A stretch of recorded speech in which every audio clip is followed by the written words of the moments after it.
प्यारे olive Harvard, मैंने तुम्हारी आवाज पहचान ली है। मैंने बड़े सुकून से कहा था, लेकिन ये सुकून सतही था। मेरे अंदर बड़े तूफान उठ रहे थे। अव्वल तो ये मौम्मा ही लाजनहल था कि ऑलिव हार्वर्ड मुझ तक पहुंचा कैसे, लेकिन मुझ तक पहुंच ही गया था तो इसका मतलब था कि तहजीब और बर्ड भी उसकी निगाहों में आ गए होंगे और मैं उसकी फितरत से बहुत अच्छी तरह वाकिफ था। अपनी मतलब बरारी के लिए वो किसी हद तक भी गिर सकता था। मैं और जाहिर तो उसके चुंगल में आ ही गए थे, मगर तहजीब और बर्ड भी खतरे में थे। मुमकिन था ऑलिव हार्वर्ड उन पर भी काबू पा चुका हो। जाहिर ने मेरी तरफ झुकते हुए सरगोशी में कहा, आप क्या कर रहे हैं जनाब? पिस्तौल निकालकर शीशे पर फायर कीजिए, वरना मालूम नहीं हमारा क्या हशर होगा। मैंने सरगोशी को बालाए ताक रखते हुए कहा, बेकार है जाहिर, शीशे बुलेट प्रूफ हैं, इन पर फायर करने से कुछ हासिल नहीं होगा।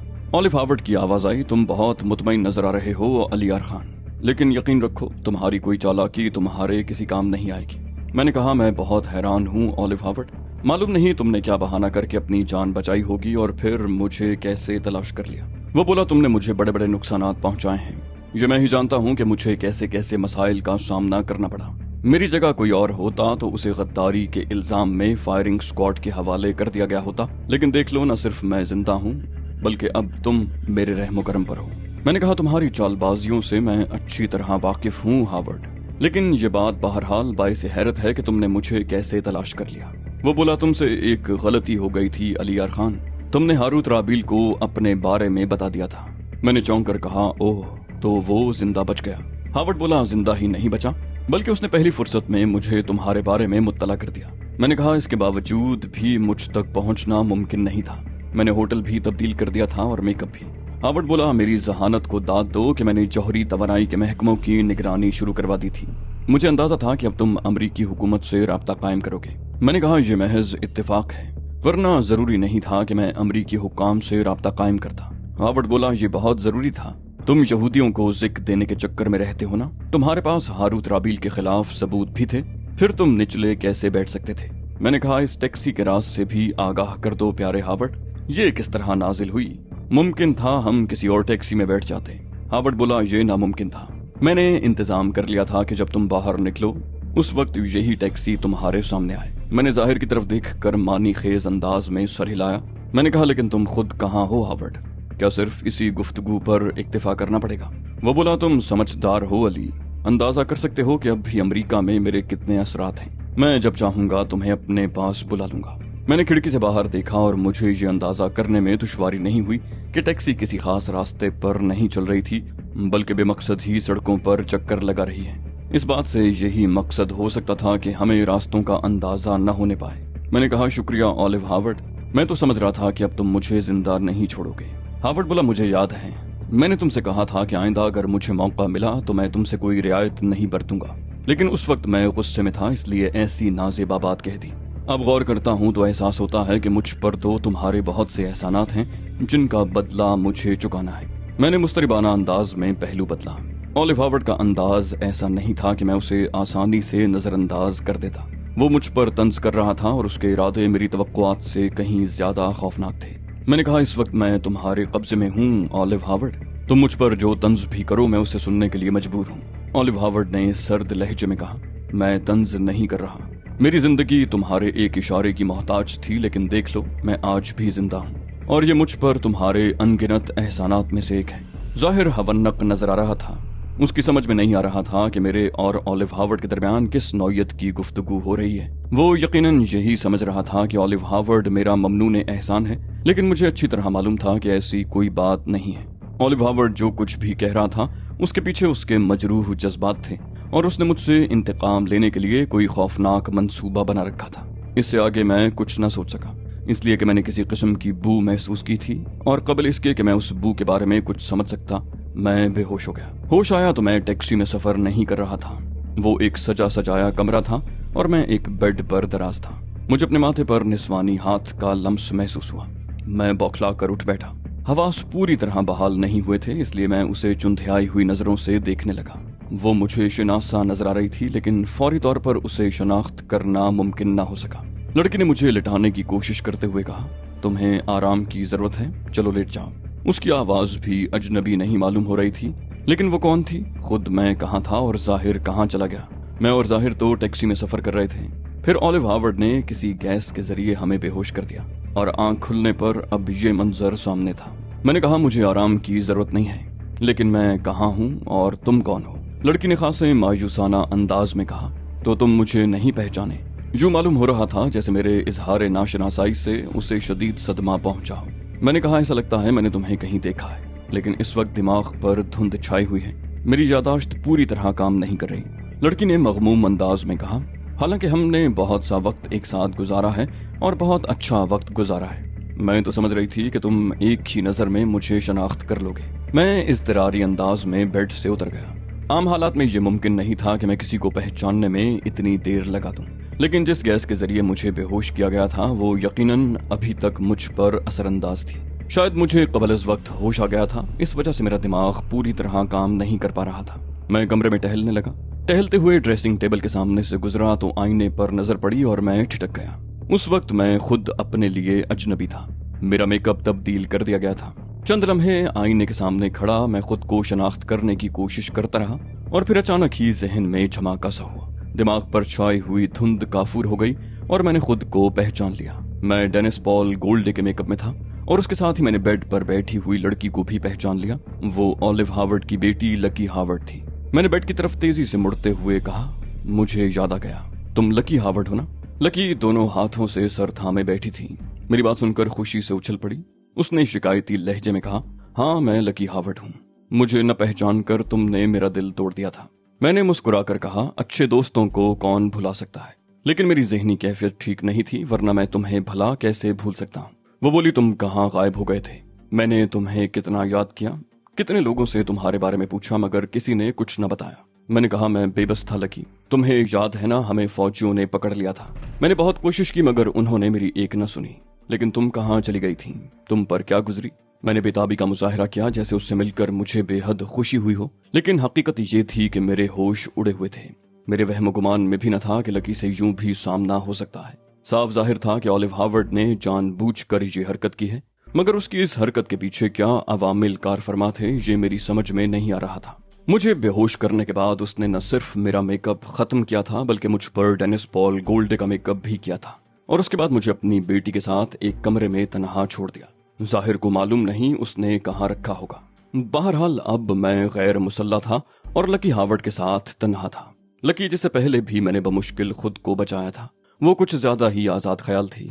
सिर्फ आजाद ख्याल ही नहीं बल्कि आजाद अमल भी। और ऐसी लड़कियों से मेरी जान निकलती थी जो अमल के मामले में भी आजादी की कायल हों। लकी खुशी से निहाल हुई जा रही थी। वो मुझे बता रही थी कि उसे एक तहखाने में कैद रखा गया था, फिर उसके डैडी ने उसे उस कैद से निकाला और वापस तिल अबीब ले गए। लकी की जुदाई में उसकी मम्मी की हालत बहुत खराब हो गई थी, जो पहले ही अपाहिज थी।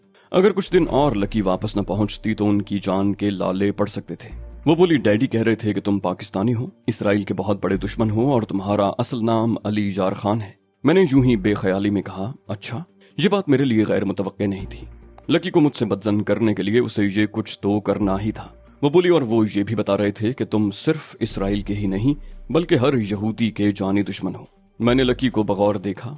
एक कुर्सी पर बैठते हुए कहा, तुम्हारा क्या ख्याल है? उसने कहा, मैं और मम्मी उनकी इस बात से मुत्तफिक नहीं हुए। मैंने कहा, तुम्हारे डैडी एक जिम्मेदार आदमी हैं, उनसे किसी गैर जिम्मेदाराना बात की तवक्को नहीं की जा सकती।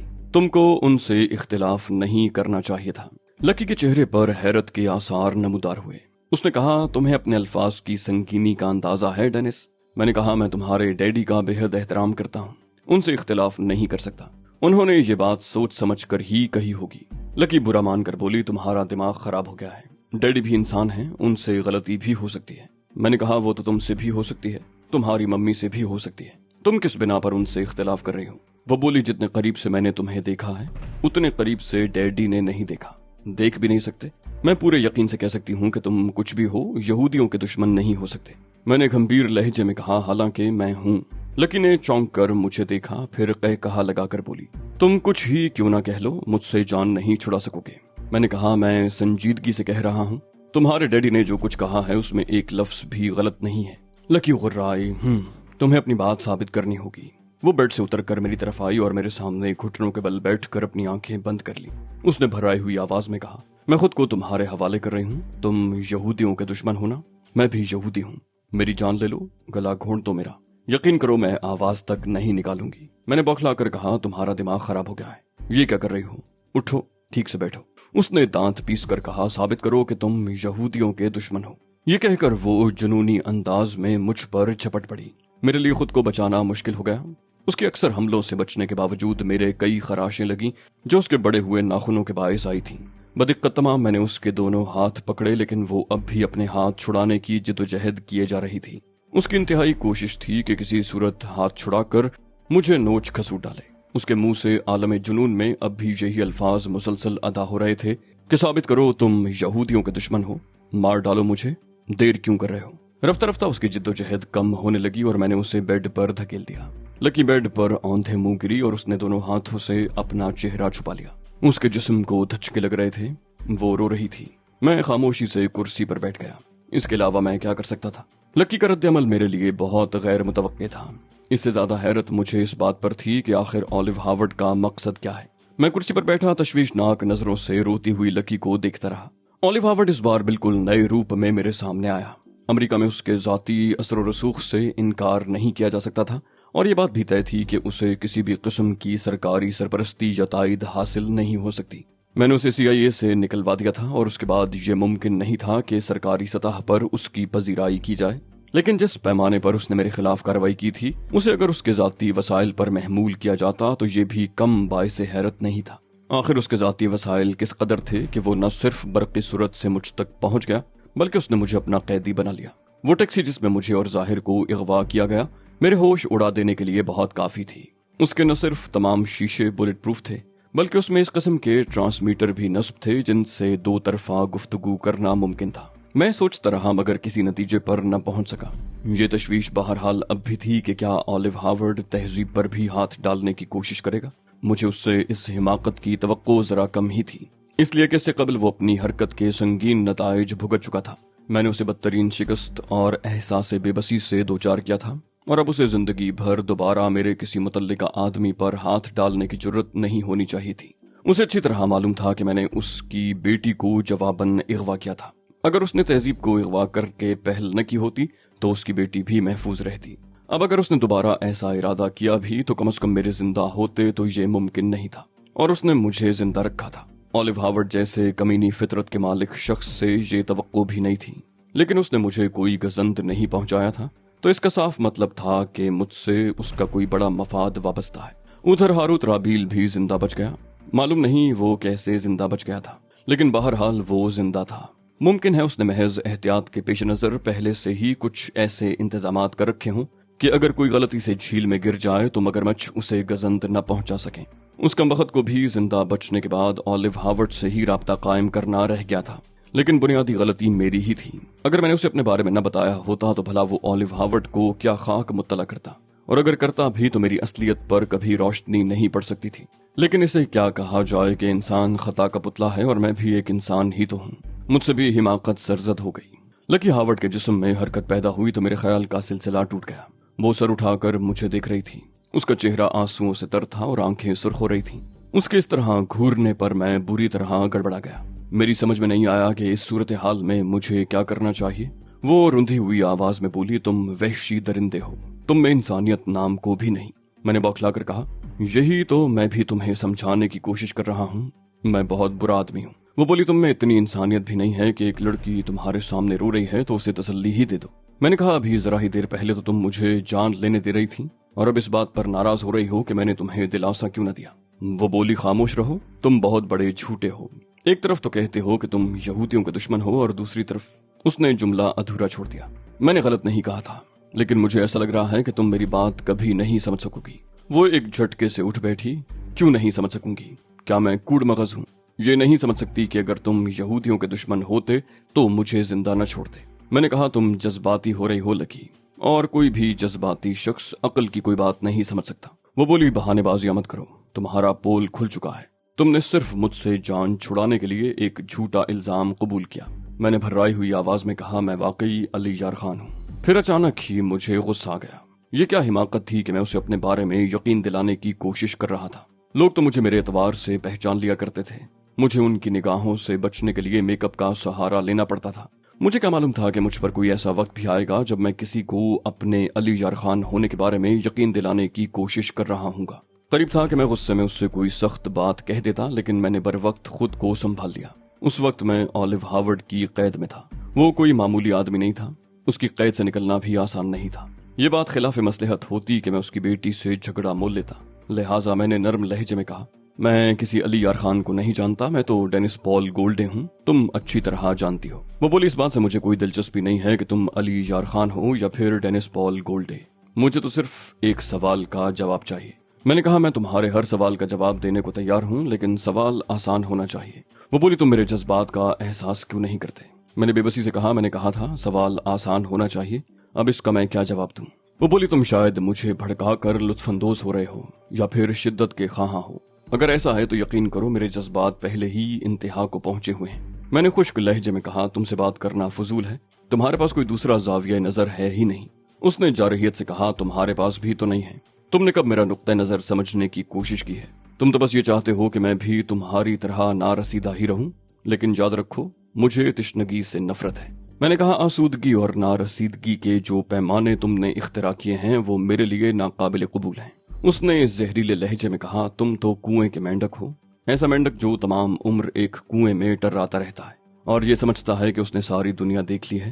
اس کی ساری دنیا ایک کنویں تک ہی محدود رہتی ہے، اس سے آگے اسے کچھ علم نہیں ہوتا۔ میں نے کہا، یہ تمہاری لاشعوری خواہش ہے جو اس وقت اتفاقاً تمہارے لبوں تک آ گئی ہے، تم مجھے کنویں کا مینڈک بنا دینا چاہتے ہو۔ وہ غصے سے سرخ ہو کر بولی، تم کفران نعمت کر رہے ہو اور ساتھ ہی میری توہین بھی۔ میں نے کہا، معاف کرنا، میں نے تمہیں ایسا نہیں سمجھا اور نہ شاید آئندہ کبھی سمجھ سکوں۔